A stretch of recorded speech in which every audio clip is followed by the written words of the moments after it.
الله الرحمن الرحيم الحمد لله رب العالمين وأفضل الصلاة وأتم التسليم على سيدنا رسول الله وعلى آله وصحبه وسلم أجمعين. Surah Baqarah verse 177 بعد أعوذ بالله من الشيطان الرجيم. ليس البر أن تولوا وجوهكم قبل المشرق والمغرب ولكن البر من آمن بالله واليوم الآخر والملائكة والكتاب والنبيين وآتى المال على حبه ذوي القربى واليتامى والمساكين وابن السبيل والسائلين وفي الرقاب وأقام الصلاة وآتى الزكاة والموفون بعهدهم إذا عهدوا والصابرين في البأساء والضراء وحين البأس أولئك الذين صدقوا وأولئك هم المتقون. Verse 177. Righteousness does not consist in turning your faces towards the east or towards the west. True righteousness consists in believing in Allah and the last day, the angels, the book and the prophets, and in giving away one's property in love of Him to one's kinsmen, the orphans, the poor and the wayfarer, and to those who ask for help, and in freeing the necks of slaves, and in establishing prayer and dispensing the zakah. True righteousness is attained by those who are faithful to their promise once they have made it, and by those who remain steadfast in adversity and affliction, and at the time of battle between truth and falsehood. Such are the truthful ones, such are the God-fearing. Okay, so this is the first verse that we're doing today, verse 177. It's a long verse, as you can see. And here we have the concept and definition of bir. What is bir?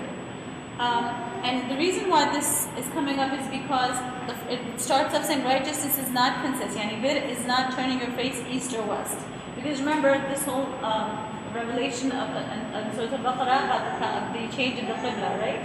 There was such a big discussion, controversy when the Qibla was changed from Jerusalem to Mecca. Of course, the Jews were opposing this, and there was this whole dispute going on, not just between the Jews and against the Muslims, also between Christians and Jews themselves.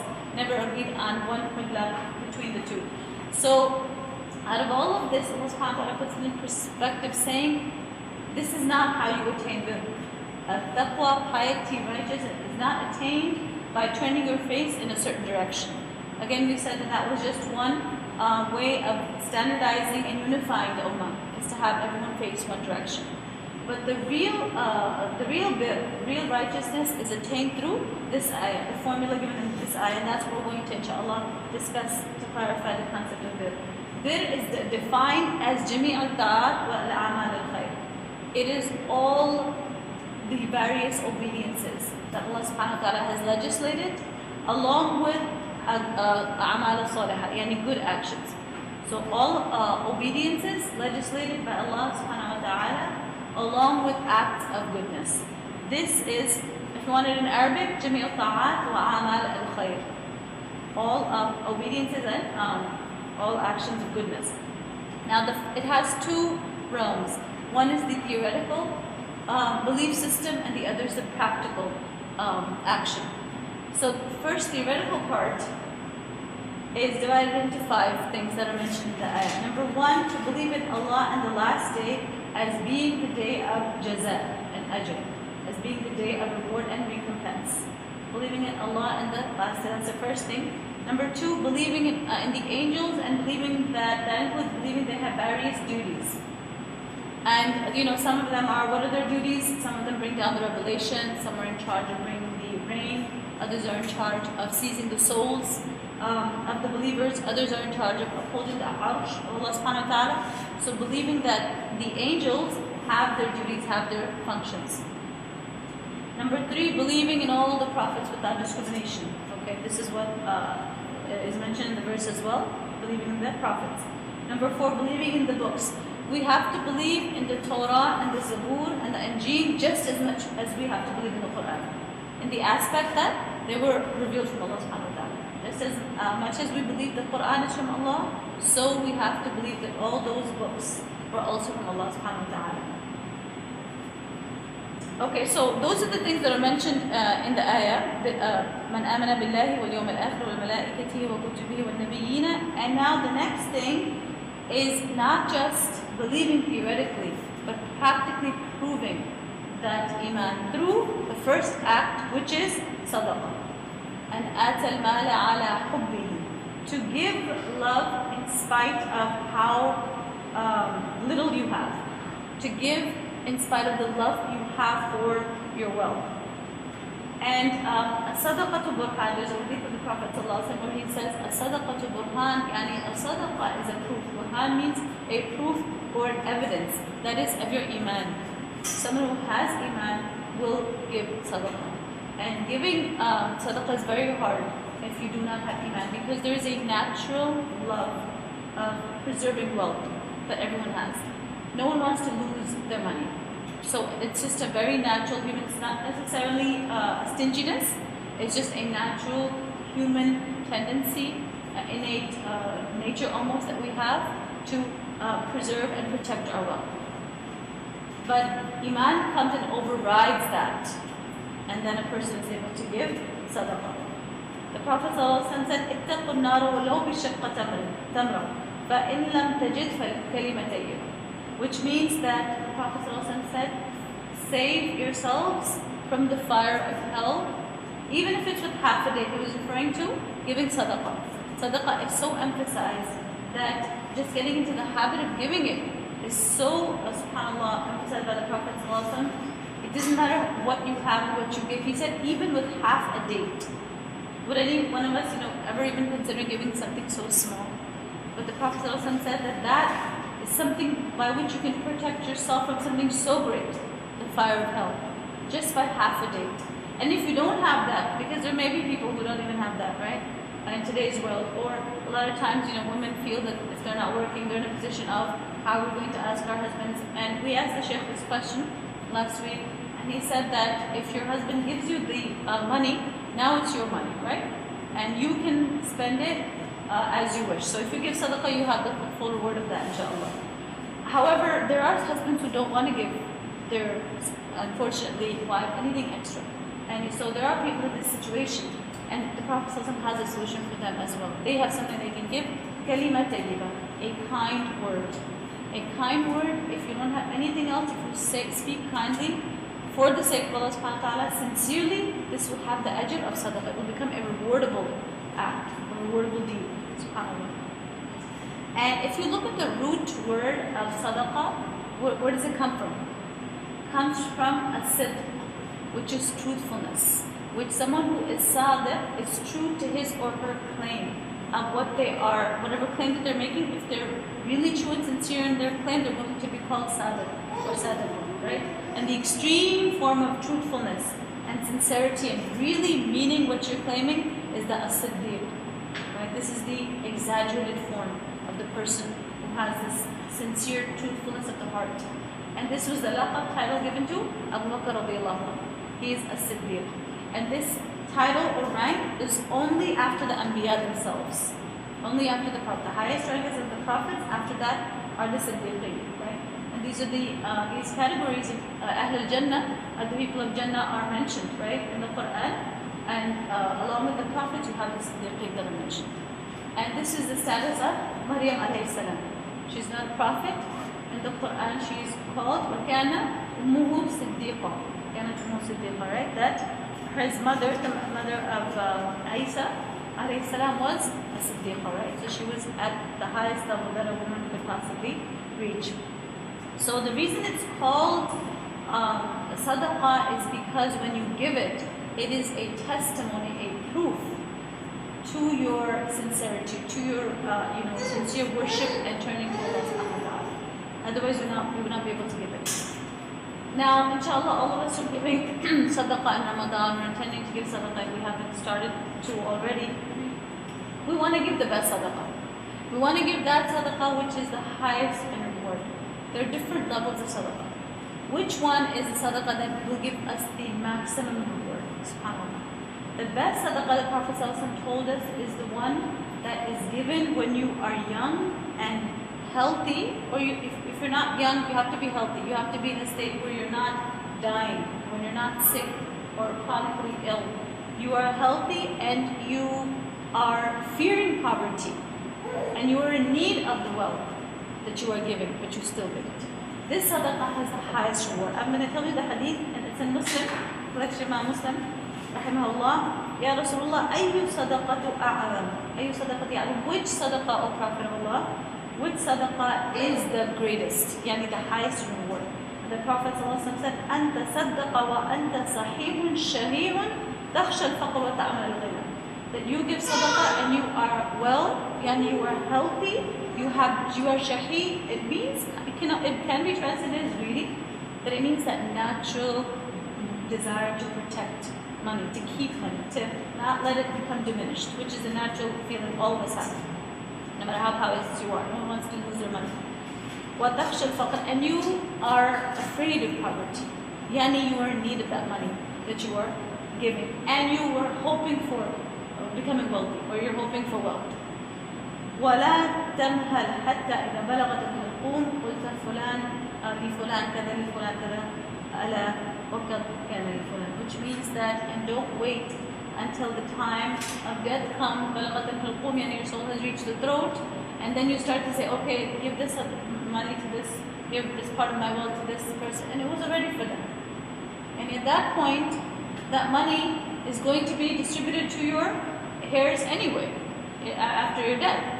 So don't do it at that point. At that point, giving sadaqah, the reward for it significantly decreases. There's a significant decrease in the sadaqah that is given at that time. You can still give it. However, it will not have the same reward because the circumstances are totally different.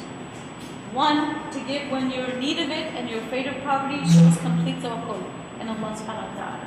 That how your iman for Allah is so great that you are able to overcome the psychological and real obstacles in your life. And that proves your sukkah.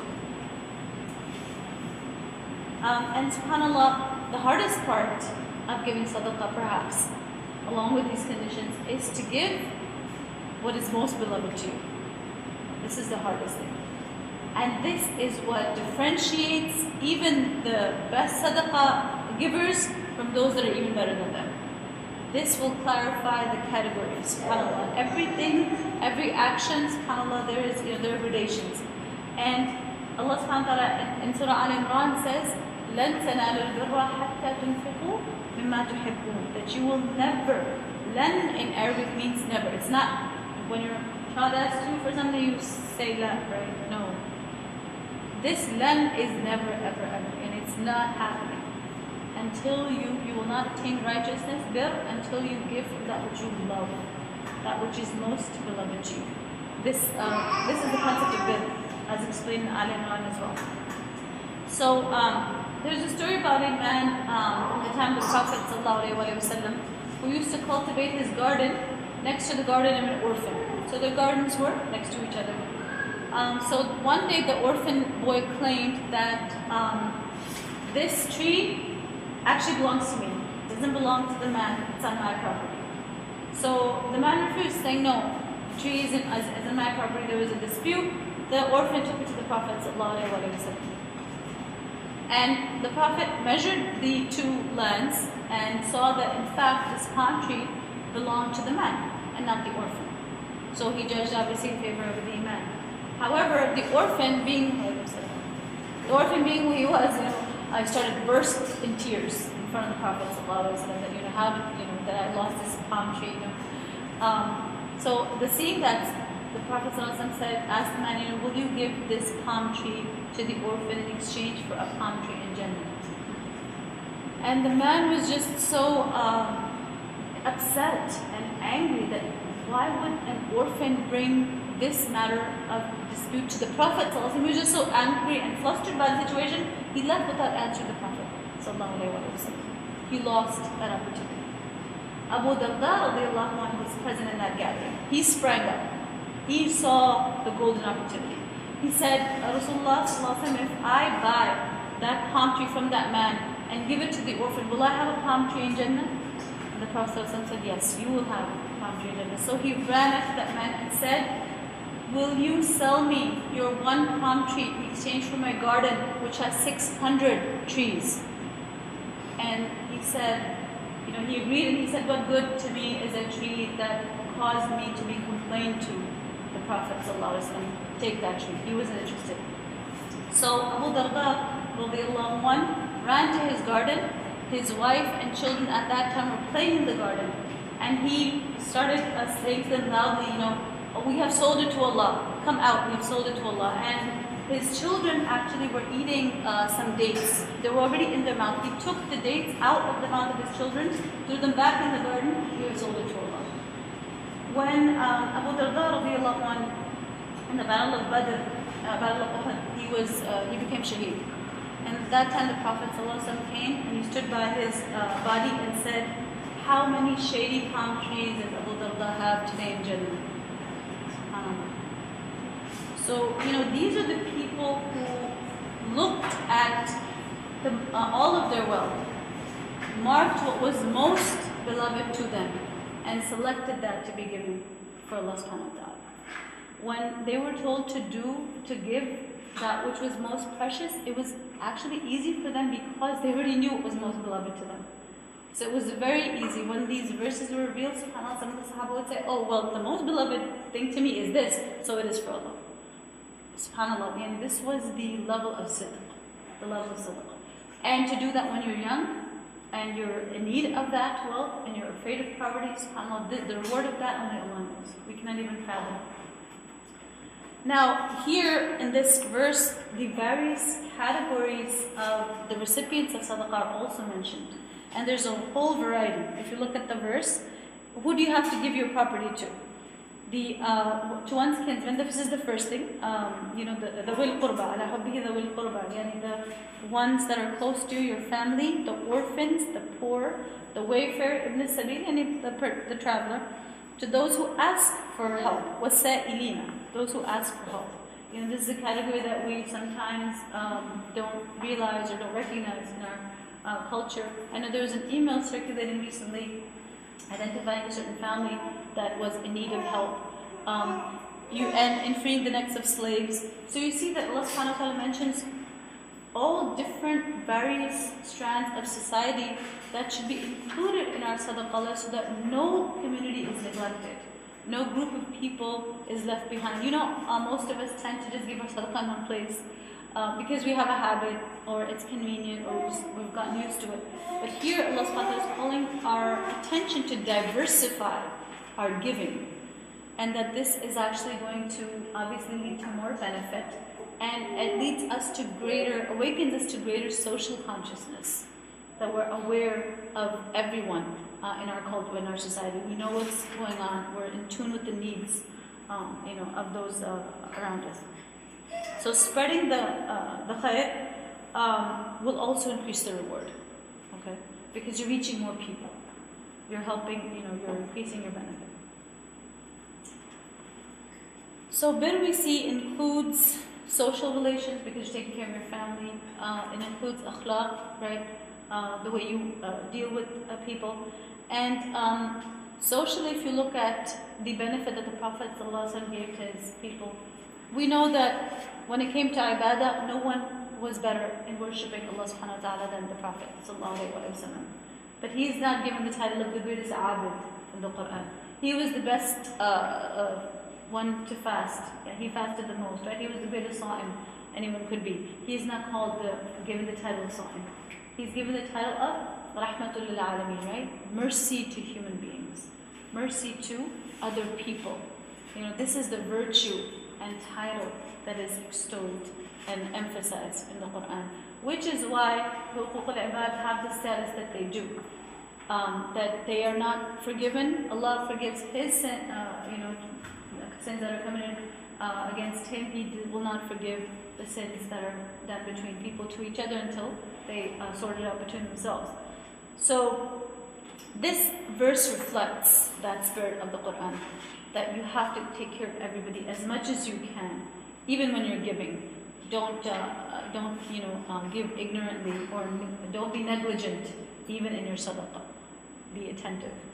And this is a big challenge, especially here, because it's hard to figure out who is in need. It's hard to find those people. But inshallah, if we can help each other. Because a lot of times there's scams, you're not sure if I should give or not. So if this would be a great social project or an idea, that if we know someone directly, personally, and we can vouch for them, or their needs, then you can spread the word. Then people can, inshallah, feel comfortable in giving.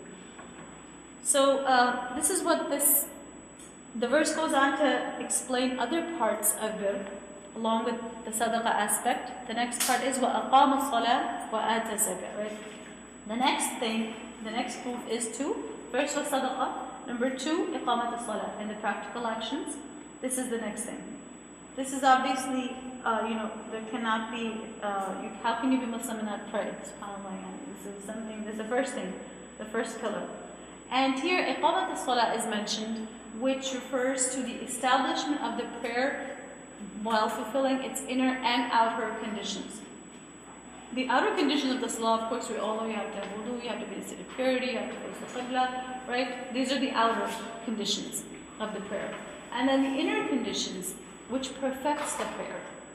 If someone prays with the outer conditions we just mentioned, you cannot say that their prayer is invalid. Their prayer is valid. They're Muslim, they pray towards the qibla in a state of purity after the time it entered.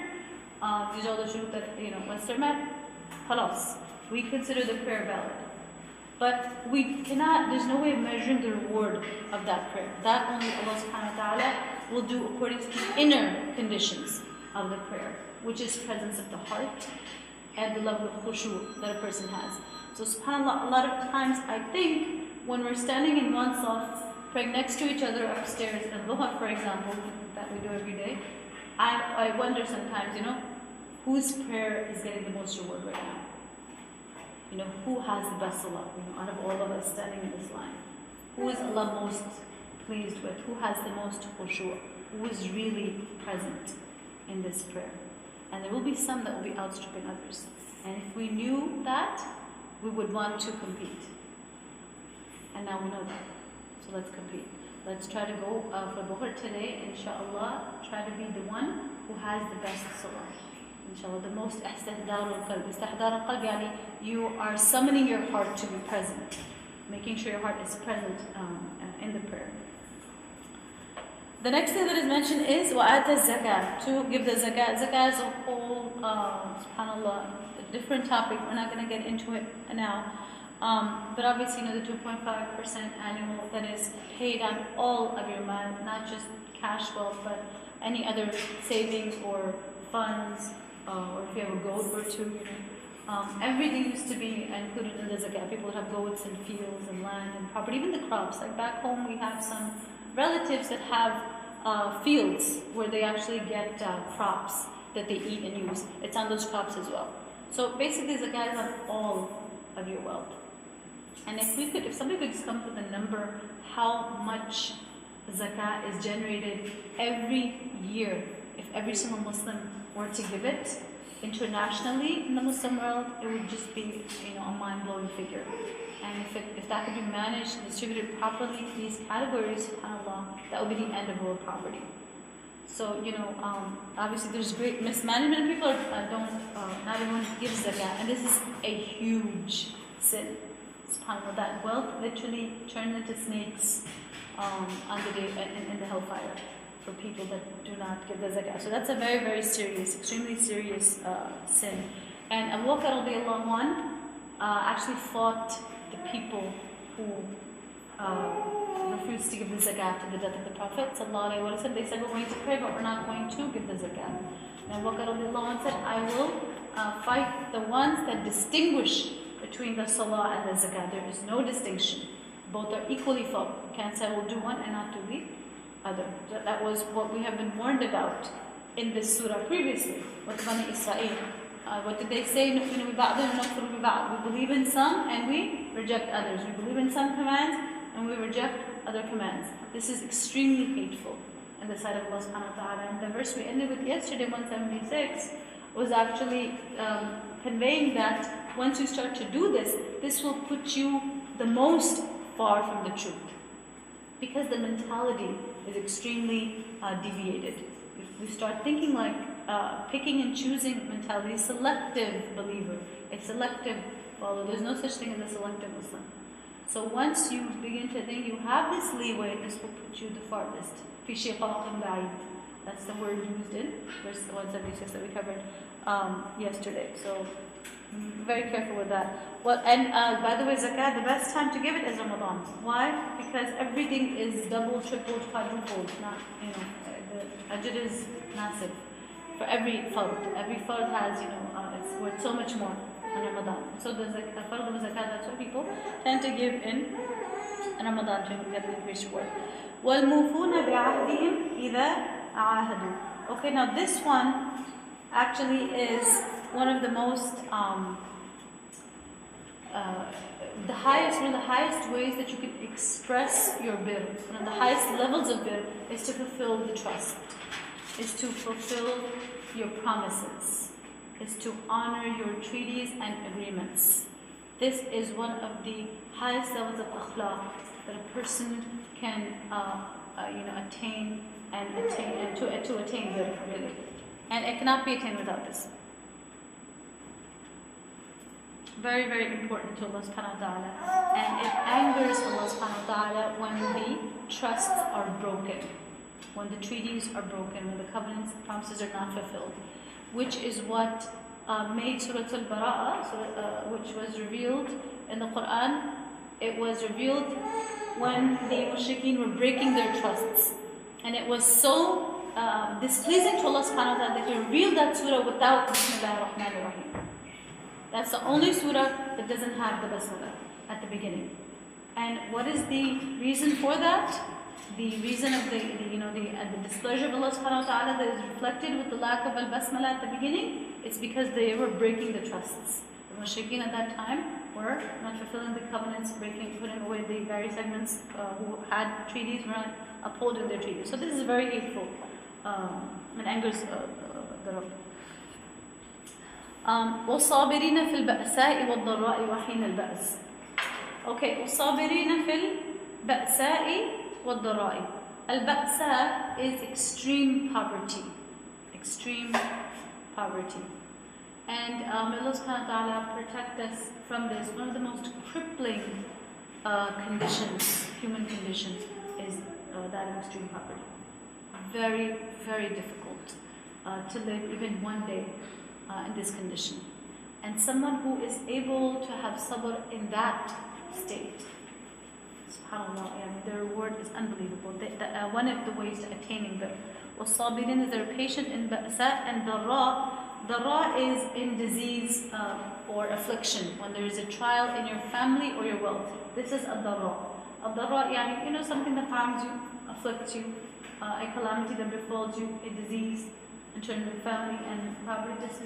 This is the most common type of trials we face here as Muslims in North America. We don't have, alhamdulillah, extreme poverty, we don't have ba'sa, but we do have dara, right? We do have disease, serious disease in our family, chronic illness, death. We all experience this in family and perhaps in property. Waheen al-Ba'as. Ba'as is a time of intense conflict. When there's intense conflict with an opposing party, to show patience at this time. This also is one of the ways of attaining, or those who are patient in these times will attain bir. So this is the formula. أُولَٰئِكَ الَّذِينَ صَدَقُوا. These are the ones who are truthful.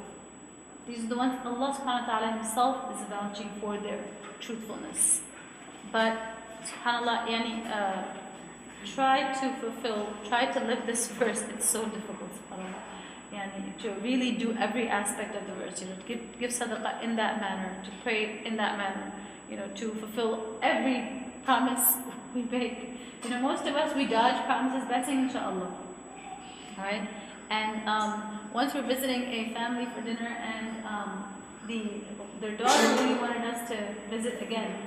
So we said inshallah, right? And she's, oh no, don't say that. That means you're not coming. SubhanAllah. This is the impression that actually the children have. She was younger. So and one of my sheikh, I remember, she told me that the way you're supposed to use inshallah is when you really intend to do that statement. Whatever you're saying inshallah to, you should only say it because you're associating Allah's name, right? You're saying if Allah wills, But if you have no intention, then it's just something you're saying thoughtlessly. And that's bad adab with Allah subhanahu wa ta'ala, right?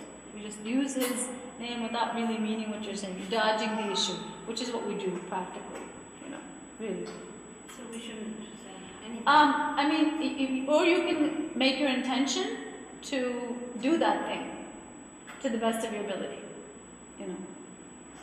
what this is calling for is an increased level of sidq and truthfulness in our daily dealings, in our daily exchange of words, in our daily conversations, our intentions, our actions, because it's always associated with an action. Inshallah, I will do this. So it just is calling us to think more deeply before we speak. Really. So it's beneficial at all levels. Even practicing dawah, it's very hard to do that because people make very unreasonable requests sometimes, and you don't know what to say. But try your best, inshallah. Okay, let's go on to 178. يا أيها الذين آمنوا كتب عليكم القصاص في القتلى الحر بالحر والعبد بالعبد والأنثى بالأنثى فمن عفي له من أخيه شيء فاتباع بالمعروف وأداء إليه بإحسان ذلك تخفيف من ربكم ورحمة فمن اعتدى بعد ذلك فله عذاب أليم. Believers, retribution is prescribed for you in cases of killing. Retribution is translated is the translation for qisas given here. Qisas. If a free man is guilty, then the free man. If a slave is guilty, then the slave. If a female is guilty, then the female. But if something of a murderer's guilt is remitted by his brother, this should be adhered to in fairness, and payment be made in a goodly manner. This is an alleviation and a mercy from your Lord, and for him who commits excess after that is a painful punishment. Qisas was revealed by Allah subhanahu wa ta'ala. What used to happen in pre-Islamic times in Jahiliyyah is that when there was a fight between two groups of the Arab tribes, they would kill more people on the other side if they were in a stronger position. The tribe, if they had one person, for example, murdered, from their side they would kill even more in exchange of one from the other tribe. If a woman had been killed from one tribe, the others would demand that we're going to kill a man from their tribe. If a child had been killed, they would want to kill, if a slave had been killed, they would want to kill a free person. So they always wanted to exaggerate in their desire for revenge. They always wanted to seek more than was due to them in that sense. So here in Qisas, the equality of human life is declared. That no, whether a person is free or in a slavery, or if you're a man or a woman, this is not above the other. So Qisas declares equality, establishes equality of human life. It's not based on the class of the slave. If it was a poor person or a rich person, doesn't matter.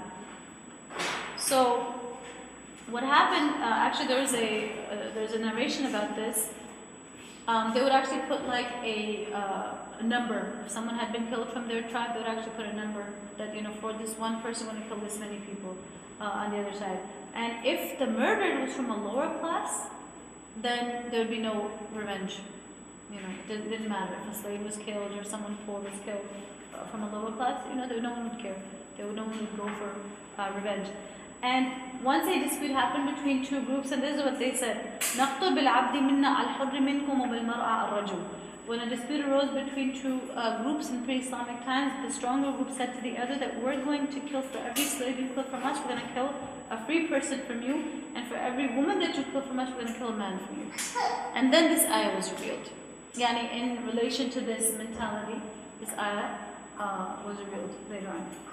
So here, there's no preferring one over the other, and there's a lot of mercy in Qisas, because it says that in Qisas there is life for you. What does that mean? That in Qisas there is life for you. The reason that there is life for us, because even in a crime as serious and painful as murder, the victim's family still retains the right to forgive if they so wish. This is the aspect of retention of life, because it says that in Qisas there is life for you, right? O people of understanding. So what that means, how is there life in and a hukam that is allowing you to, to seek what is lawfully due to you. And if one person is killed, the one person can be killed for that, right? According to the same level. But you cannot kill more, and you can also forgive. This option of forgiveness was never present before Islam, before Qisas. So therefore, there's this possibility of forgiveness and therefore preservation of life in this manner. So, if this would happen, in the Islamic system, if the victim's family decides to forgive, then the court cannot force the murderer to be taken to trial or be punished. It is in the hands of the murderers, the family of the murderer. Do we have this here? No, we do not. Once a murder occurs, the jurisdiction goes to the courts. It is no longer within the realm of the family. And even if they want to forgive, this will not affect anything. And subhanAllah, I personally know of a case where the father was killed in the wake of 9/11. It was a hate crime. And subhanAllah, it was a very young widow that was left behind with only, raising the children on her own. And about last year, so it was about 10 years later, 9 or 10 years later, there was a plea of asking for forgiveness from the wife, and she actually forgave. She forgave the murder of her husband, but the court did not recognize that. They didn't care. They still carried out the execution. The reason they forgave him is because they wanted to, show this aspect of Islam, that we have mercy in Islam, that we can still forgive even though you did this to us and change our lives forever. But still, we forgive you. So the murderer was very shocked by this treatment from the family. He had shot 2 or 3 people that morning. One of them survived and her husband had died. So the one who survived was also Muslim, and he was the one who started this campaign of let's forgive the one who tried to kill us. And then he was the one who actually reached out to the wife, and she did forgive him. But he was executed. And out of Islam, we don't have this option of qisas. We don't have this option of forgiveness and saving that, that life. For people who forgive in the Islamic system, they have the right to take blood money, which is called diya, as compensation if they want. And if they want, they can even forgive that altogether. So even that, their subhanAllah can be forgiven. And here, if you look at the verse, فَمَنْ أُفِيَ لَهُ مِنْ أَخِيهِ شَيْءٌ فَاتِّبَاعٌ بِالْمَعْرُوفِ, is that payment should be made in a good manner. بالمعروف, yani in a way that is considered good and acceptable according to your culture, according to your society. Urf is actually muhakkam. Al-urf muhakkama, which means that al-urf is something, the standards of society or something that the Sharia actually takes into consideration. When there is no direct Shara'i hukam about a certain matter, it is permissible to look at what is socially acceptable in the society at the time, at your time, and you can actually take that as a standard of action, and that's acceptable in Islam. So, for example, the mahar situation, right? How much mahar should we give for our daughters when they get married? How much mahar should I ask when I get married, right? Just so you can decide this according to the urf.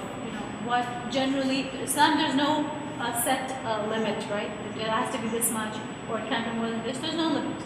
So, basically, how do you decide that? By the urf. You look at what most people in our situation, in our class, middle class, upper class, whatever we are, what do they generally take? So not to go too much above that, not to go, you don't need to go much below that either. So that's an important, useful thing to know, that Islamic law recognizes urf when there are no specific divine hukum in that regard. So here we really see, subhanAllah, how qisas is a sanctification of human life. Qisas is not killing. A lot of times people explain qisas as this is the murder punishment, there's the murder rule, this is the murder law. It's actually saving a life, because this is the only death penalty option or system that we have that has the option of forgiveness. I do not know this in any other government institutionalized court system where you have the option of forgiving the murderer. We only have this in Islam. So truly it's sanctification of human life, and societies that don't honor human life in this way are the ones that violate and are responsible for the most murder in the world. So in qisas, in this sense, subhanAllah, is actually very beneficial for, and also it is a purification for the family after having lost a family member. They're still able to forgive. Imagine the level of purification, tazkiyah, that they achieve through this musibah, through this calamity. So subhanAllah, it is Allah further purified them for their trials. Okay, let's go to 179. People understand. People understand there is life for you in retribution, that you may guard yourselves against violating the law. وَلَكُمْ فِي الْقِصَاصِ حَيَاةٌ. Yani for you in qisas there is hayat, there is life. All people understanding, so that you may attain taqwa. Okay, let's go on to verse 180. It is decreed, كتب عليكم إذا حضر أحدكم الموت إن ترك خيرا الوصية للوالدين والأقربين بالمعروف. It is decreed that when death approaches, those of you who leave behind property shall bequeath equitably to parents and kinsmen. This is an obligation on the God-fearing. Okay, this command about making a will for property distribution, this was revealed before Surah An-Nisa, which has the detailed laws of inheritance. This was before that. So, An-Nisa will override the ahkam given in this ayah.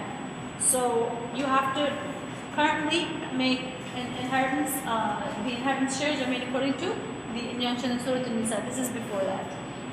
But just to safeguard, the share of those that were closest to the deceased, this injunction was first revealed at this point. So you had to include parents, you had to include the near of kin. Those are the categories that are mentioned in this verse.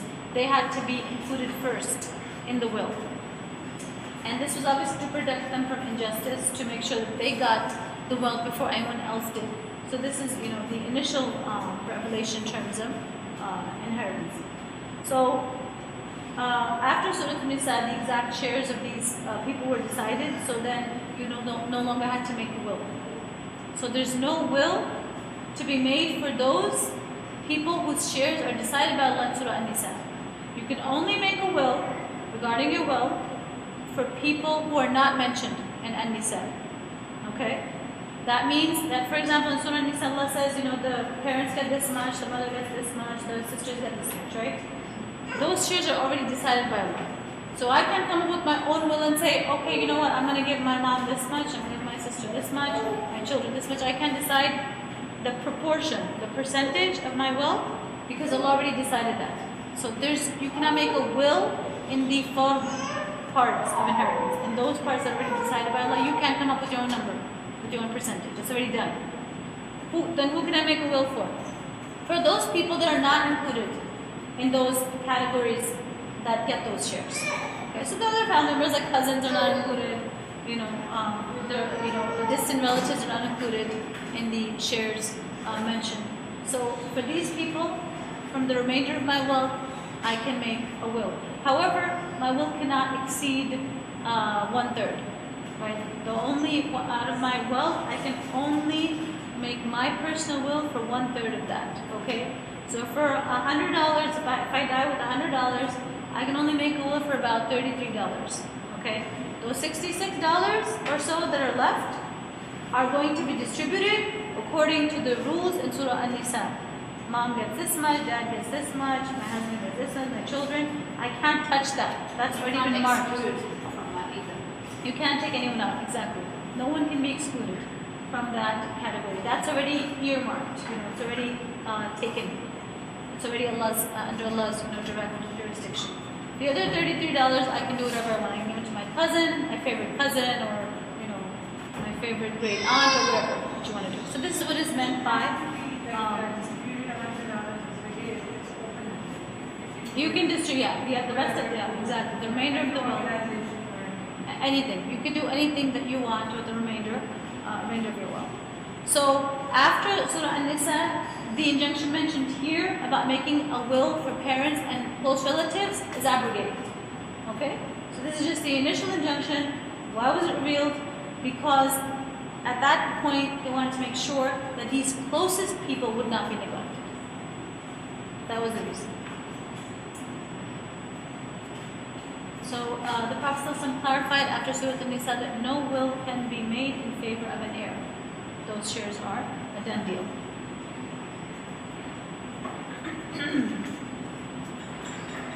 So the hikmah of this obviously is to make sure that the rights of the most deserving are not compromised, while also allowing some flexibility to to please those relatives that are not included in Surah Nisa directly, but you want to help them, or you want to make them feel like they're part of the family or strengthen family ties. So for those reasons, you do have the flexibility in 1/3 of your will, and spending it on them or giving it to them. So inshallah takes care of both sides. The most deserving are taken care of, and at the same time you have a chance to take care of other people that may not be so closely related to, but they may be in need, or you may just want to help them for whatever reason and strengthen family ties so no one feels neglected or ignored. Okay, let's look at 181. Then if anyone alters the will after hearing it, this sin shall be upon them who alter. Surely Allah is all hearing, all knowing. Someone who changes the wasiyah, the will that is left by the deceased after their death, only Allah knows, subhanAllah, what a horrible crime this is.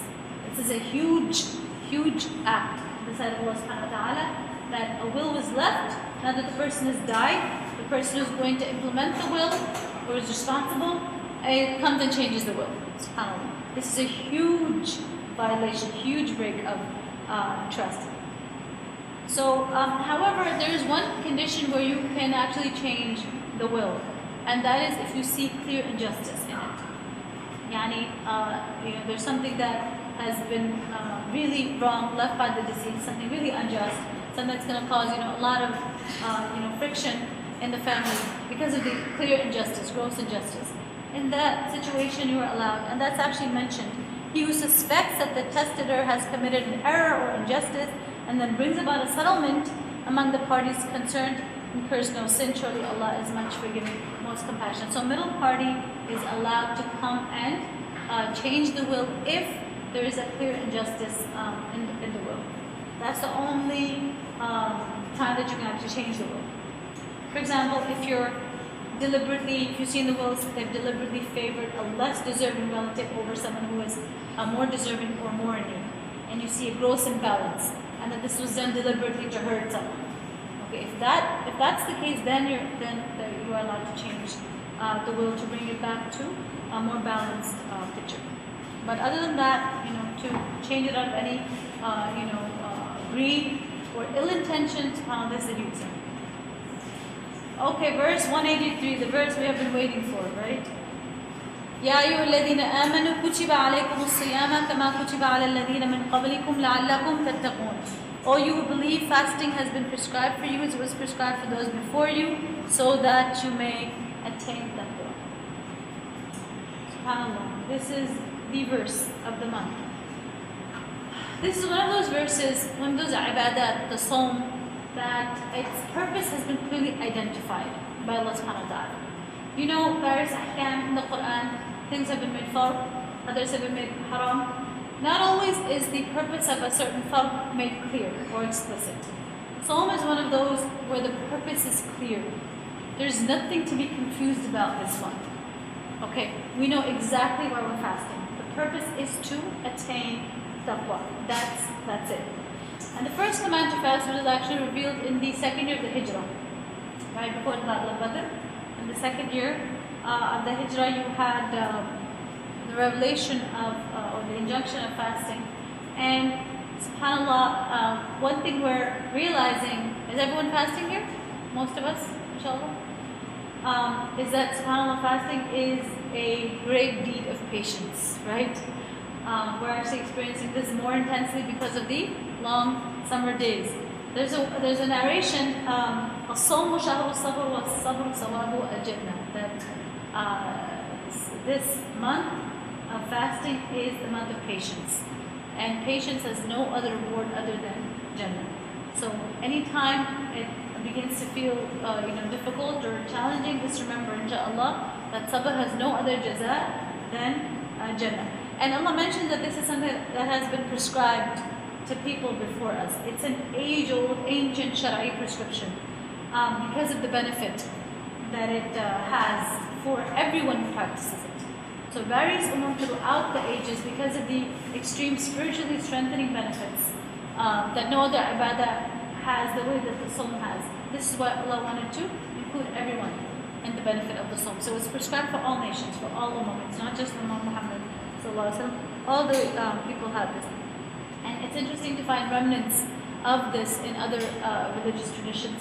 For example, in Christianity, they have the Lent, which is where you give up one favorite item for 40 days, which is like a joke, not to be insensitive, but compared to our fast, we can't adjust a drop of water from, for 16 hours, sunrise to sunset. And if you're traveling while you're fasting in the summer, subhanAllah, to another time zone, then, mashallah, this is what happened to my brother-in-law yesterday. He travels from Florida to Las Vegas, and because of the difference in time zone, his already 16-hour fast was increased by 3 hours.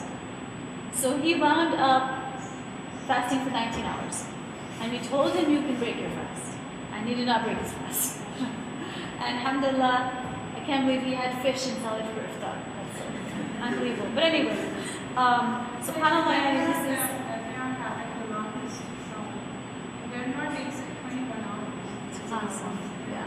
So, this is amazing time to be fasting. SubhanAllah. Okay, do not try to get a ticket to Argentina. Stay here with us. So, however, Allah subhanahu wa ta'ala, in legislating fasting, because of the, physical, obviously, challenges that it may present to some people, has taken every care to package ease into this worship, which is what we find in the next verses. Everything now that's going to be mentioned about the fast is emphasizing how we can make it easier. Fasting is for a fixed number of days. Ayyam ma'dudat. It's only for a short period of time. No matter how long the days are, no matter how long the Shaykh takes in Taraweeh, Ramadan is going to go by very fast. It's going to pass by very quickly, as it does every year. Allah is reminding us, Ayyam ma'dudat. The first thing He says after making it fard, okay, it's fard, you have to do it, but remember, it's only for a fixed number of days. It's only such a short time. It's like a guest that's here for a few days and we're soon going to be missing wanting it to come back. And if one of you be sick or on a journey, you will fast the same number of other days later on. And if you are sick, if you cannot fast right now, no problem, make it up later. Again, emphasizing the ease. If you are on a journey, you don't have to fast. Some of the Sahaba, they would fast in Safar, others would not. And there was one Sahabi who was fasting during a journey and it was just too much for him and he fell. And the Prophet ﷺ said that it is not from piety to fast while traveling. Yani, you don't have to. You don't have to put yourself through that. Unless you think you can handle it, then mashallah, that's fine. If it's harder for you to make them up later, like one of the visiting shuyukh was telling us that if he took the rukhsa of not fasting, took the option of not fasting while he was traveling, he said he would have to make up at least 20 plus days every year. And that was just too much for him because he traveled so much even in Ramadan. So it depends on everyone's situation. If it's easier for you to keep the fast now, then you can do that, but if you cannot, then subhanAllah you can fast. Allah says the same number of other days later on. For those who are capable of fasting but still do not fast, there is redemption, feeding a needy person for each day missed. Whoever voluntarily does more good than is required, you will find it better for him, and that you should fast is best for you if you only knew. This is referring to those people who can fast, but it would be extremely difficult. For example, someone who's very old or someone who is very sick, chronically ill. These people, they could try to fast. They might faint in the middle of the day. They might develop medical emergencies, before iftar time. So they can do it in the sense that they won't die by iftar. but we'll get close to it. It'll be extremely, extremely difficult. So for these people, they don't have to fast. That we have this understanding about seniors is that they can just give fidya. Okay, this is not for the breastfeeding woman. This is not for the pregnant woman, because they are only ill for a short period of time, and soon they will be out of that situation, and will be able to fast. They can't complete that same number of days later on. So this is not talking about that category in this verse. This verse is saying those people who are able to do it, because that's what the verse says, who are able to do it, give fidya. What are they able to do? They're able to fast, but with great difficulty. So basically what you do in that case is you have to feed one needy person for one meal a day for every day that you miss. Okay, that's one sa'a, and one amount of food, one meal for one time. Whoever does more good, whoever gives more in sadaqah, gives more than the required amount to feed one needy person, obviously there is more khair for him, it is better for him. But what is the best? Even though we have all these exemptions, we have all these compensations, all these discounts Allah is giving us, travel and sickness disqualify you, can't do it, give the fidya.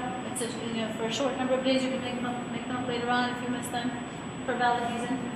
But however, Allah says at the end, but what the best thing for you, no doubt, in this month is to fast. وَأَن تَصُومُوا خَيْرٌ لَكُمْ. That if you were to fast, this would be the best thing for you. There's nothing that can be better. And subhanAllah, there's a beautiful, beautiful hadith in Bukhari. إِنَّ الدِّينَ يُسْرٌ. That the deen is easy. The deen is easy. وَلَن يُشَادَ أَحَدٌ إِلَّا غَلَبَ. That there is no one who will, make this, or to go to extremes in following the deen, make it very shadeed, get very, intense on them. They want to do everything all the time, very strict, on themselves, not with other people. If you do this to yourself, it will overwhelm you. It will overtake you. You will not be able to keep up. You will not be able to do it. There was a Sahabi in the time of the Prophet ﷺ who wanted to fast very frequently. I think it was every day, or very, very frequently, every few days. I think it was every day. And the Prophet ﷺ told him that, why don't you fast Mondays and Thursdays? Why don't you, I can do more than this. Okay, why don't you fast? The Prophet ﷺ increased for him. He kept saying, I can do more, I can do more. And then when he reached old age, he became blind, it became so difficult for him that he said, I wish I had taken the rukhsah of the Prophet ﷺ. He, at that time, later on, didn't want to give up what he had been doing all his life, because he felt that he would be going below the standard, or not, keeping the istiqamah, the steadfastness, and he didn't want to die, he didn't want to go before Allah that day. So he regretted the life choice that he had made, and making it so hard on himself. So this is something that we should not do, and I think most of us are not guilty of this. This is one thing that we actually don't do, right?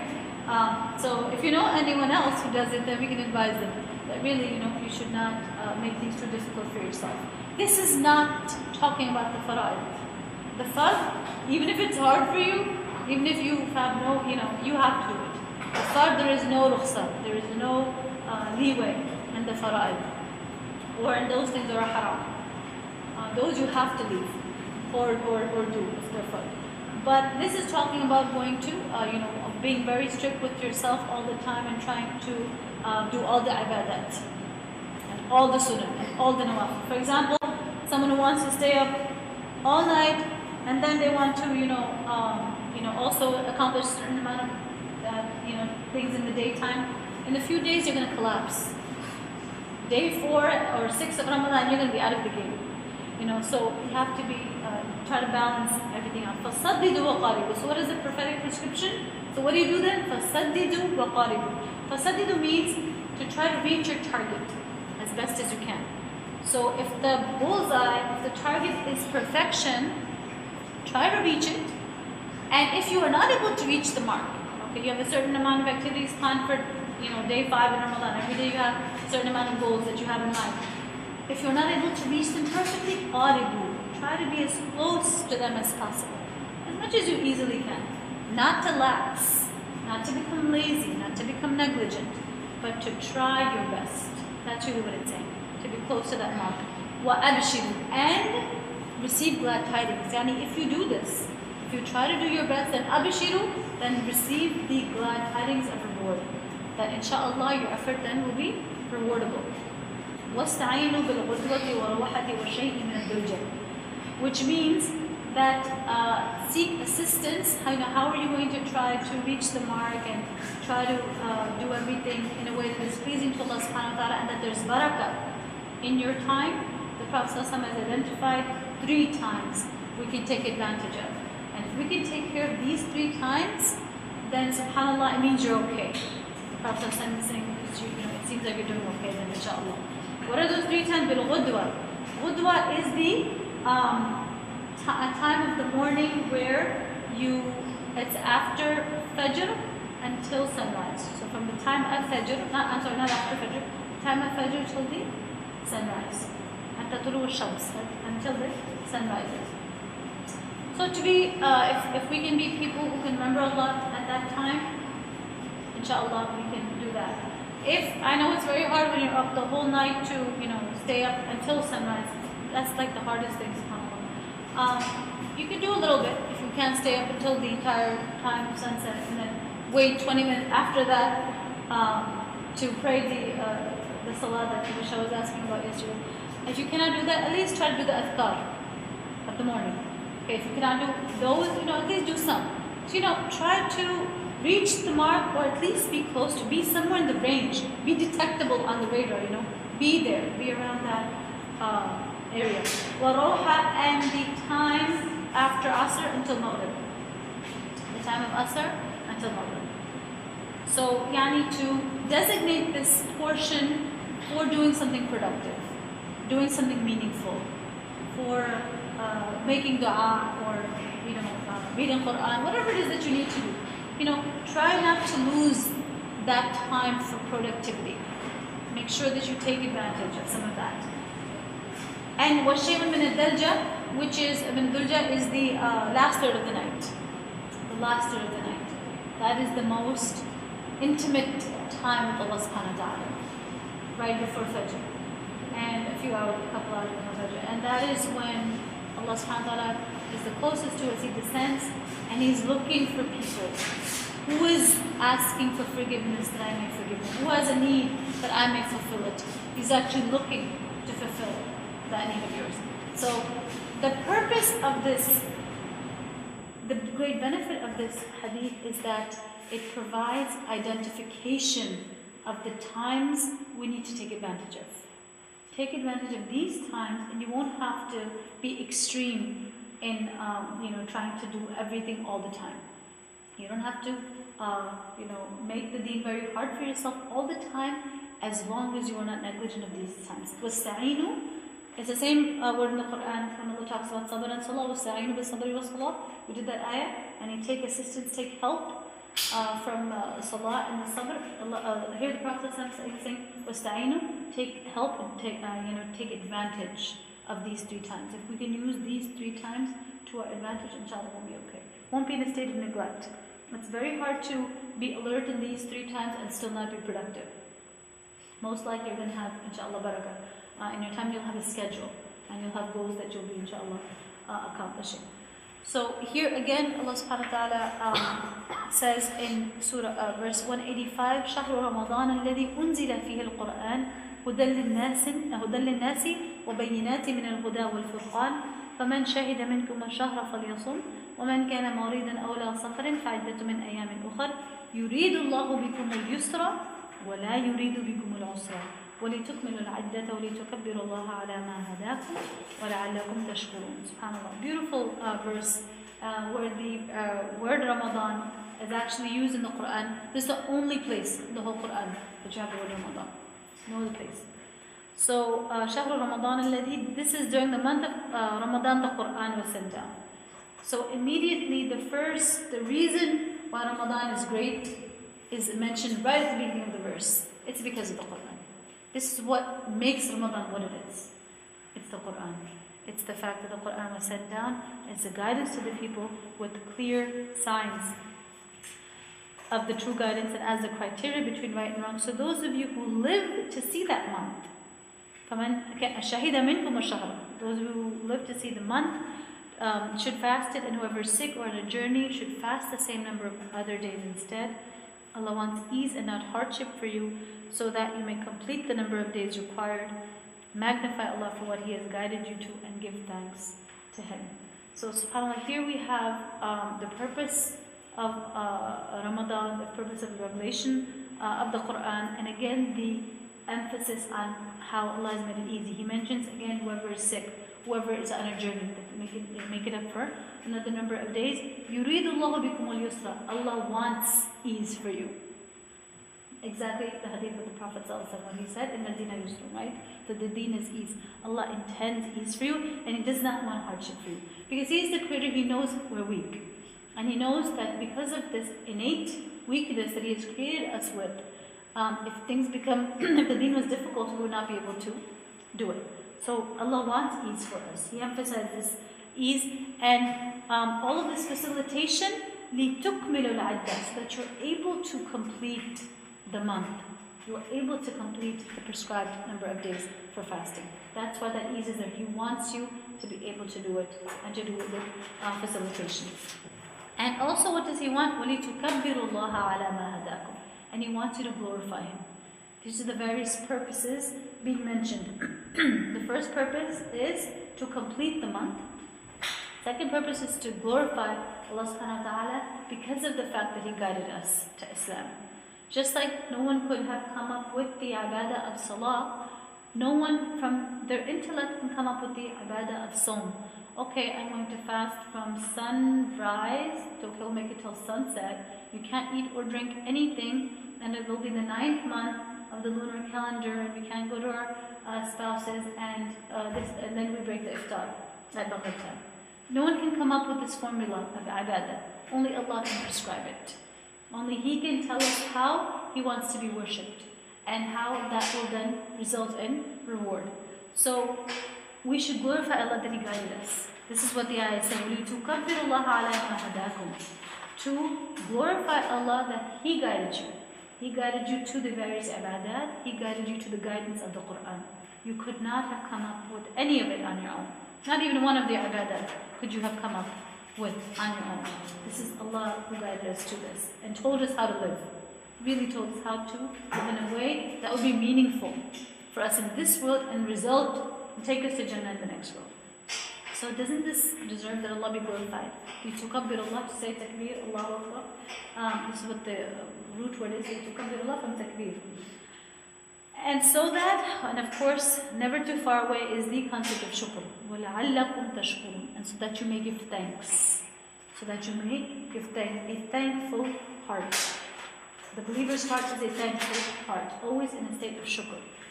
Thanking Allah subhanahu wa ta'ala for all His blessings. And no doubt, there is a narration which is actually a weak narration. It's a da'if hadith. The hadith is weak, but the meaning is sound.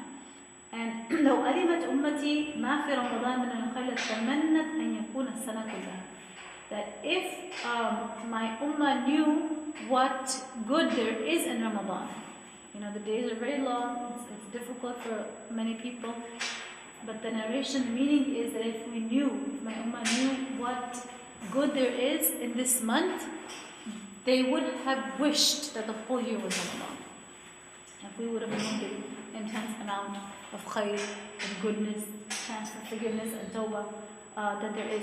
And really Allah subhanahu wa ta'ala, everything that He has legislated, it's for our spiritual and worldly benefit. It's for benefit in both worlds.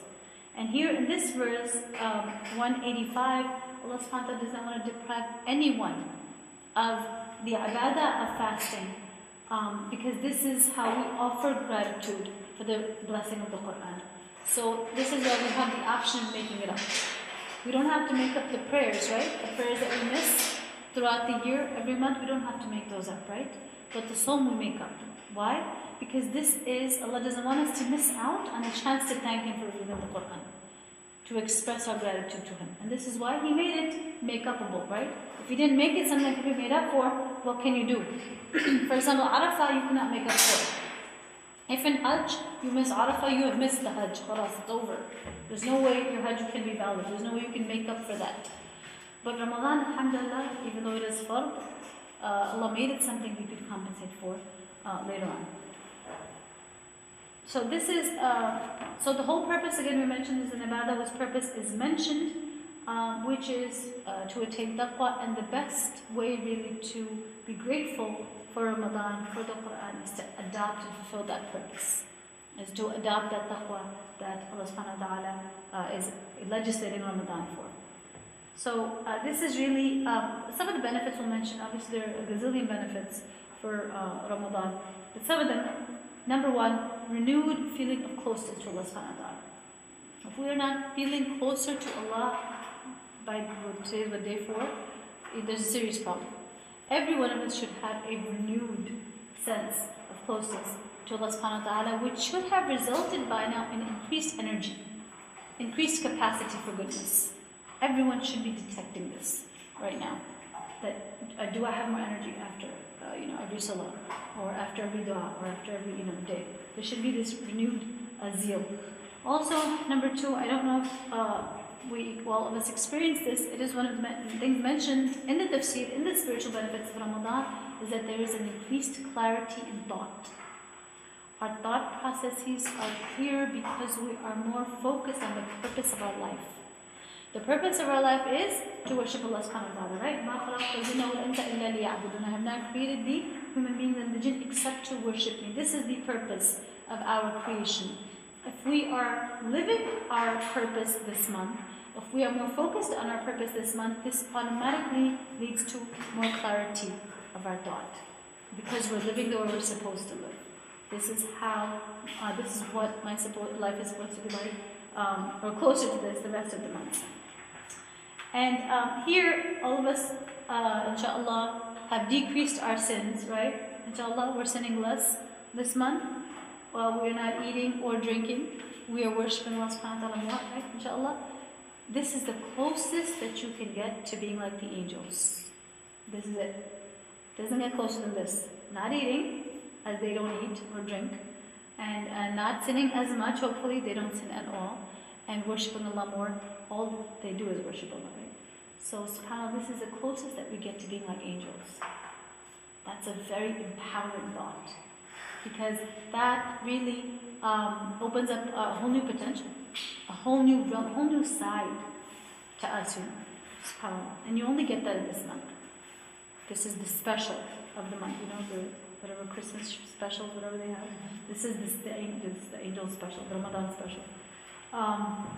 However, in spite of the specialness and sacredness that the month has, and we can't go through all the benefits, it is very well still possible to fail this month.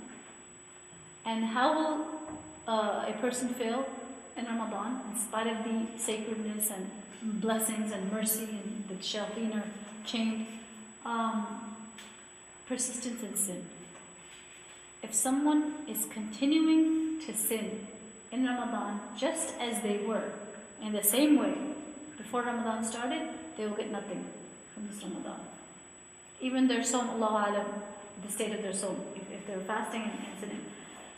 SubhanAllah, there's a dua al-Jibreel alayhi salam that the Prophet said Ameen to, right? We know the narration where Prophet was ascending the minbar, and on every step he would say Ameen. Jibreel was actually making a dua, which he told the Sahaba later on when they asked him, why did you keep saying Ameen?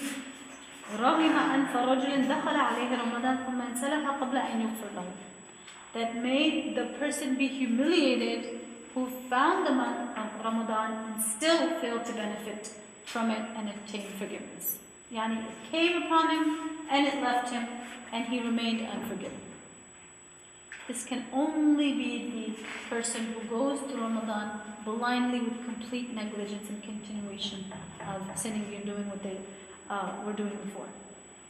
And what is the reason for this are sins. These are the hima of Allah subhanahu wa ta'ala, the things that He has made haram. There's a hadith, أَلَا وَإِنَّ لِكُلِّ مَلِكٍ حِمَا وَحِمَ اللَّهُ مَحَارِمُهُ, that for every king there is a boundary that cannot be crossed. Property, territory that you cannot go beyond. The king's property will start from there. You can't enter it, you can't trespass. And the way we trespass against Allah is through sinning. The boundary of Allah subhanahu wa ta'ala are maharim. This is the hadith in Bukhari and Muslim. His maharim, those things He has made haram, He has forbidden. These are very, very serious in the sight of Allah subhanahu wa ta'ala. 186. وَإِذَا سَأَلَكَ عِبَادِي عَنِّي فَإِنِّي قَرِيبٌ أُجِيبُ دَعْوَةَ دَاعِ إِذَا دَعَانِ فَلْيَسْتَجِيبُوا لِي وَلْيُؤْمِنُوا بِي لَعَلَّهُمْ يَرْشُدُونَ. O Muhammad sallallahu alaihi wasallam, when my servants ask you about me, tell them I am quite near. I hear and answer the call of the caller. Whenever he calls me, let them listen to my call and believe in me. Perhaps they will be guided aright. SubhanAllah, if you have studied and read the Qur'an in Arabic, you will see that when the people would ask the Prophet some different questions, Allah would say to him, "Qul." For example, say them this, tell them this, right? So they would ask, يَسْأَلُونَكَ عَنَ الرُّوحِ, right? They would ask you about the ruh, about the spirit. That say that the ruh is an amr from my Lord, right? يَسْأَلُونَكَ عَنِ الْمَحِيضِ. They ask you about menstruation. قُلْ هُوَ أَذًى فَتَأْذِيبُ النِّسَاءِ فِي الْمَحِيضِ, right? That say it is an adha, a harm, so don't, leave the woman in mahid. Don't need to bother them, basically.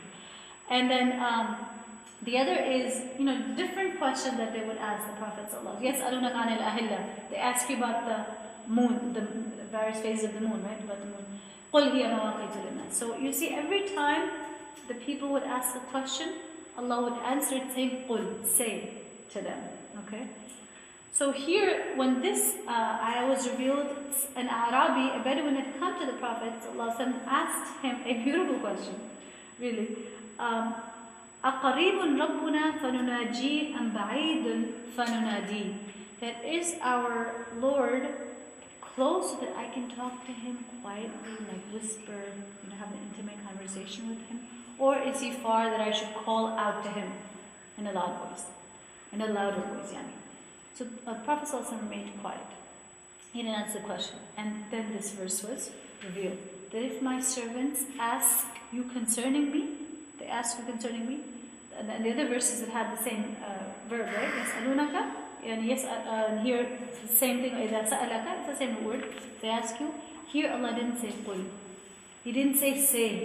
He said I'm near. فَإِنِّي قَرِيبٌ. He didn't say to them I'm near. He said I'm near. Yani, He doesn't even need to have the Prophet ﷺ come between us and Himself. He's that close. He's that present. That He did not use that. And you can't appreciate that until you see the other questions in the Qur'an. That Allah did not use that word. And there is no word in the Qur'an except that it perfected it by being there. And there is no word that is not there except that it made the meaning more beautiful than it would have been if it was there. And this is a beautiful example of that. That indeed I am near and I answer the call of the caller when he or she calls upon me. There's also another narration that the Sahaba asked, Aina Rabbuna, that where's our Lord? And then this verse was revealed. So, subhanAllah, yani, there is no, whenever you want to meet someone very important, very busy, you need to make an appointment. There's no way that you can get time from them unless you try to schedule some time and if they can see you to meet your need. Allah subhanahu wa ta'ala, He is the King of Kings, Lord of the worlds, the Creator, owner of the Day of Judgment. He does not need an appointment. You can you have access to Him whenever you want. There is no travel time. There is no appointments, no scheduling. 24 hours a day or night, every day of your life, He is immediately accessible.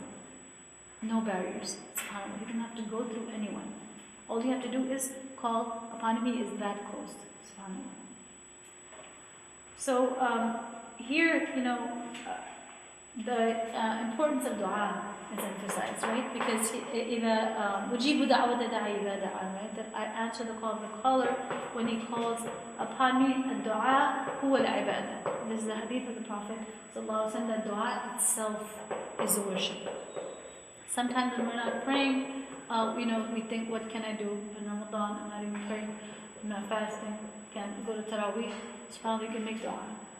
You could make dhikr and you could make dua to Allah subhanahu wa ta'ala. Dua silah al-mu'min. Dua is the weapon of the believer. It is the tool that gets us helps us cross the bridge. الدعاء يرد القضاء وإن البر يزيد في الرزق وإن العبد لا يحرم الرزق بذنب يصيبه. There's another hadith which explains that dua is the only thing that can actually confront destiny. It is the only thing that can impact destiny. Otherwise, qadr is fixed. There is nothing that can change the qadr of Allah subhanahu wa ta'ala except the dua, sincere dua of the servant. That something that was going to descend upon you, some evil, something bad was going to happen to you, it's not going to happen because you made this dua. SubhanAllah. Just can anything else offer that protection? And we know that there are 3 certain effects of dua. Dua is an ibadah that there's no way that you will do it and lose. It's a win-win-win situation. Not just win-win, it's actually 3 wins. Because one of 3 things happen. Either the dua is answered, or it's kept for you in the akhirah. And another narration, it says that in place of it being kept for you in akhirah is that it removes some of your sins, right? Or you're granted the dua, right? So subhanAllah, there's no way that you miss out or you lose. You only gain by making dua. Along with increase closeness to Allah subhanahu wa ta'ala. There's no other more direct way of connecting with Allah subhanahu wa ta'ala than through dua. So dua is something we should make alone. We should make it privately. We should have some quiet time for ourselves. Depending on our schedules and our kids' schedules, subhanAllah, these are going to be the most precious moments that you can cultivate and carve out for yourself this Ramadan. These will be your most precious memories, inshallah. From Ramadan is those times that you were able to make dua to Allah subhanahu wa ta'ala. So here, we want to mention just some adab of dua. So just to clarify that, in one narration mentions that it wards off something bad that was going to happen to another is that it forgives sins, right? Or the dua is answered, or it's kept for the akhirah. So those are the various benefits. Okay, now what are the adab of dua? Number 1, of course, is khushu al-qalb, right? The presence of the hearts. A lot of times we're just saying the dua with our tongue and we're not even present, we're not even there. Or we don't even know what the dua means. That's even more senseless because dua is like the Shaykh was mentioning, dua is not repeated memorized words, it's what comes from the heart. What springs from the hearts. Like the dua of Asiyah, radiyallahu anha. What did she say, the wife of Fir'aun? رَبِّ ابْنِ لِي عِنْدَكَ بَيْتًا فِي الْجَنَّةِ. Asiyah is one of the 4 greatest women that ever lived. She is one of the foremost women of Jannah. What do we know about Asiyah? Just this dua. It is this dua that Allah loved so much. He loved her so much because of this dua that He eternalized that in the Qur'an and made her an example for all the believers. رَبِّ ابْنِ لِي عِنْدَكَ بَيْتًا فِي الْجَنَّةِ. Oh Allah, make for me next to you a house in Jannah. She didn't care about the house as much as she cared about being next to Allah subhanahu wa ta'ala. Because if you look at the grammatical construction of the sentence in Arabic, the sentence should be رَبِّ ابْنِ لِي بَيْتًا عِنْدَكَ فِي الْجَنَّةِ. عِنْدَكَ, next to you, is supposed to come later, grammatically, and according to Arabic grammar rules. But she said, رَبِّ ابْنِ لِي عِنْدَكَ. She proceeded being closer to Allah. That was more important to her even than a house in Jannah. So this dua, subhanAllah, it's something that leaps out from the hearts. For example, this dua of Asiyah, alayhi salam, which made her who she is. The foremost in paradise, one of the foremost women in paradise. One of the best 4 of the world. So khushu al-qalb, it can be a sentence, it can be a word, but if it springs from your heart, subhanAllah, this is very heavy in the sight of Allah subhanahu, very valuable. This is precious to Him. Sidq al-talab.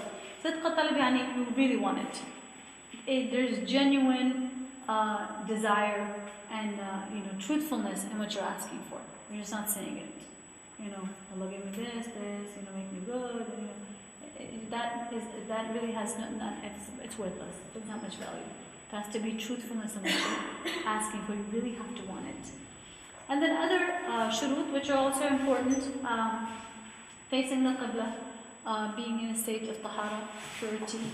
If you can, obviously if you're in a state of, impurity, then there's nothing you can do about that. Taking advantage of the mustajab times. Okay, this is very important in making dua. The mustajab times, we mentioned that. While you're fasting, the whole day is mustajab, inshallah, right? But the dua of fasting person is accepted. Especially the time of breaking the fast on Fridays between Asr and Maghrib, right? And then you have when it's raining outside, when you're traveling, all these times of dua. If you're oppressed, inshallah, nobody's oppressed. The dua of the oppressor is not refused. Not to ask for anything sinful. This is also a adab of dua. If it sounds like you don't need to say it, why would anyone ask for something sinful? Making dua against other people. It is really a sign of jahiliyyah. If you wish for bad for others. It's called a bad dua, right? Yeah, so like a bad dua. So obviously you should not do that. The way to begin with is to begin with the praise of Allah subhanahu wa ta'ala and sending salawat on the Prophet sallallahu alayhi wa sallam. So you're supposed to do that, and it's good to repeat everything 3 times. Whatever dua you're making, even the salawat, to say everything 3 times. That's the sunnah of the Prophet sallallahu alayhi wa sallam. And then after dua, so there's an adab before dua, or before you actually start it, that you're in a state of purity in case of the qibla. Then when you're in it, to have your qalb, your heart present and to be truthful. And then afterwards, there's an adab of dua, which is to never say that my dua was not accepted. This is a post-dua adab. That once, let's say a long time passes after you've made the dua and it hasn't been accepted, never say this out loud. Even if you're thinking it, don't say it out loud. The Prophet specifically told us not to verbalize something like that. And subhanAllah, acceptance of the dua, if we're worried about that, the tafsir mentions, is according to your acceptance of Allah's commands. The more obedient you are to Allah subhanahu wa ta'ala, the more compliant you are of His fara'id, and the more you stay away from His hurumat and prohibitions, this is the more mustajab your dua will become. Why is who are the greatest category of people who have their du'as accepted? The anbiya, right? The prophets. As soon as they make a dua, it's accepted. Why? They're the closest in obedience to Allah subhanahu wa ta'ala. All they need is a word and an indication from Allah subhanahu wa ta'ala to do something, and they do it. All Ibrahim alayhi salam needed was a dream, a subtle indication, and he's there ready to slaughter his son. So, why are the prophets at the level that they're at? We should study that. We should try to understand that. It's because of their obedience. It's because of their compliance. It's because of their extreme love. It's because of the way they prioritized their lives. This is why they are who they are. So we should understand that, recognize and try to adopt as much of their khuluq, their character, as we can. So this is why the dua of the prophets is mustajab. So when they say it, what did Ayyub alayhi salam say? That, oh Allah, an evil has touched me, and you are the most merciful of the merciful. What a subtle dua! It's not even a full sentence. It's just an indication. This is their extreme adab with Allah subhanahu wa ta'ala, that they don't want to complain about their sickness. But just a slight indication, look how Allah subhanahu wa ta'ala responded to that. Ibrahim alayhi salam asks for a prophet to be sent. And look who Allah subhanahu wa ta'ala sends, the Prophet, Muhammad sallallahu alayhi wa sallam, for all of humanity. So all we have to worry about is being true with Allah subhanahu wa ta'ala. We don't have to worry about the result. We don't have to worry about the answer of that dua. We don't have to worry about the reward. Allah's reward will never disappoint us. It can only overwhelm us. Someone asked, how do I know if Allah's happy with me or not? I don't know if Allah's pleased with me. I really want to know, where do I stand with Allah? And it was said to them, ask, where does Allah stand with you? How important is He to you practically, in your life, in your heart? How far do you go to honor His commandments and make a safeguard and don't go against His prohibitions? It's like according to the same level of sacredness that you have, value that you have for Allah and His commands, according to that is your value in the sight of Allah subhanahu wa ta'ala. So inshallah, the more we listen to Him, the more inshallah He will listen to us. Assalamu alaikum wa rahmatullahi wa barakatuh.